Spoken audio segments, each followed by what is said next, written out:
reading this morning continues the theme and subject of this part of Matthew's Gospel, namely that of living in community.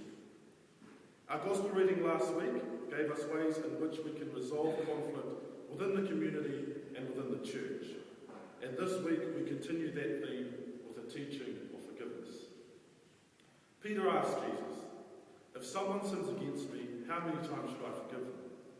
Being Peter, he thinks he knows what he's talking about and proposes 7. Here, Jesus rebukes him and says, not 7, but 77 times. Jesus then goes on to illustrate his point through the parable of the unforgiving servant. Jesus' command to not forgive someone 7 times, but 77, isn't a literal command, but rather says to us that we should always offer and be prepared to offer forgiveness. Not once, not twice, or even 7 times, but as many times as necessary for that forgiveness to be taken. This means that as followers of Christ, we are called to always be ready to offer forgiveness. We are called to always have our hands stretched out in forgiveness and the real hope that someone will accept it. Far no, every generation has its newsflash moments. Events that happen in our lifetimes, and no matter how old or young we are, no matter where we are, we remember exactly what we're doing. For my dad, it was the landing on the moon. He had just left Okokore Primary School and was in 3rd form at high school in Gisborne. For my mum, it was in 1977. She was 21, pregnant with my sister, and sadly for her, Elvis Presley had just died. For me, it was when I was 13, in 3rd form at Cashmere High School in Christchurch. I had PE for my first class, and when I was getting changed, a friend said to me, "Have you heard someone has just bombed America?" Today is September 11, 2011, the 10th anniversary of 9/11. And in churches all over the world, there's a debate going on. Church leaders, ministers, and preachers are wondering what they should do. Should they acknowledge this day? Should they ignore it? Should we just have a prayer and then move on with the rest of our karakia? Far no, here this morning we do acknowledge what happened this day 10 years ago. We remember those who died, the passengers on the planes, the workers at the World Trade Center, the people at the Pentagon, all those who died, we remember them today. And with their loved ones, we also reflect on the past 10 years. The readings we do each Sunday here at Karaiti and at all Anglican churches across the world come from a little book called the Lectionary. I'm not too sure who puts it together and who chooses the readings, but the readings this morning, especially our Gospel, are helpful as we remember and reflect on the events of 9/11 and how the world has changed, if at all, since what happened on this day 10 years ago. For the last 10 years, America and several other nations around the world have been involved in a war on terror. This war on terror was America's response to the attacks of 9/11. Our Gospel this morning is helpful in reflecting on the war on terror and America's response. Where did this response come from? What was the foundation of this reaction?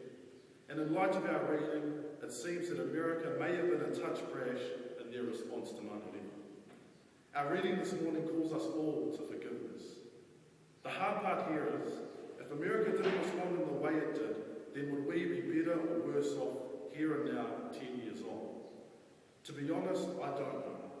But what I do know is that forgiveness doesn't invade a country, forgiveness doesn't launch a war, forgiveness doesn't imprison people without trial, and forgiveness doesn't kill.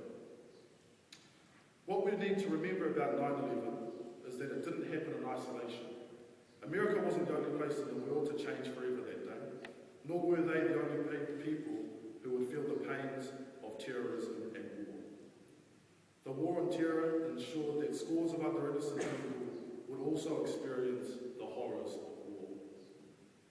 It's 10 years on and the people of America are beginning to return to some sort of normality.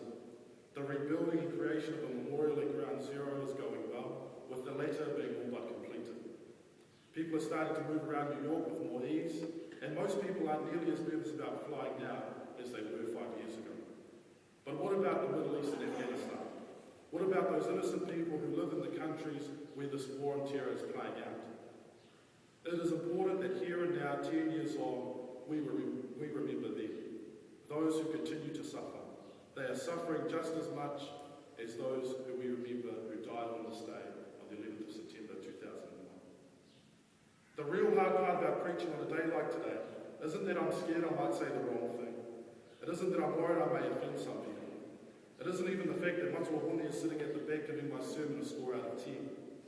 The real hard part is that on this day, 9/11, is a day, and while this day is a day of tragedy, we know that right outside our doors is a community that needs healing, a community that needs love, a community that needs forgiveness. While thousands upon thousands of people died in the events of 9/11, and while that is a tragedy of epic proportions, we need to remember that here in Māngere and in communities all across Aotearoa and the world, people are suffering and dying needlessly every day. It was just last week that Matua himself was in the Herald speaking out against issues of child poverty. As Christians, it is part of our calling to condemn anything that brings about suffering, from child poverty to hopelessness to war and unnecessary death in any form that it takes. By virtue of our calling, we are commanded to preserve life and ensure that its innate dignity is ensured. Today is a reminder to us that we need to continually use our voices to condemn the ongoing war on terror. America's response to answer violence with violence was, simply put, the wrong one. Here this morning, our gospel reading and our calling to follow Christ tells us how to respond in situations like this. We are called to respond from a place of love, a place of concern, and perhaps most importantly, a place of forgiveness. True forgiveness demands that we don't attach conditions or ultimatums, but rather offer freedom and holiness. True forgiveness comes without any strings attached and is offered fully. Even when it seems that our offer of forgiveness is declined or goes unanswered, we must respond to Jesus' command to forgive 70 times 7 if need be. Lord, I leave you with those thoughts in the name of the Father, and the Son,